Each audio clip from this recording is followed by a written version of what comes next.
Incrocio delle temperature. Quante volte ne abbiamo parlato?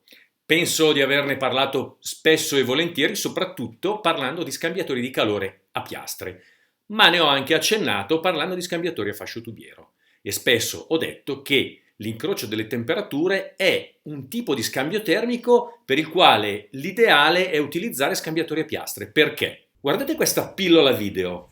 Questo è uno scambiatore a fascio tubiero per una piccola portata, disegnato per avere un incrocio di temperature, un recupero termico. Come vedete è molto lungo, stiamo parlando di uno scambiatore lungo 6 metri. Questo perché a fronte di una bassa portata dobbiamo incrociare una temperatura per andare a fare un recupero e per uno scambiatore a fascio tubiero è un lavoro molto difficile e quindi serve una lunghezza elevatissima dal punto di vista delle tubazioni. Perché è stato scelto questo scambiatore? Per problemi di sporcamento. In sostanza il cliente ha un fluido particolarmente sporco, particolarmente carico di sospensioni e quindi necessita di poter pulire i tubi all'interno. Già, però per pulire i tubi servono almeno altri 6 metri per inserire uno scovolino e pulire queste tubazioni.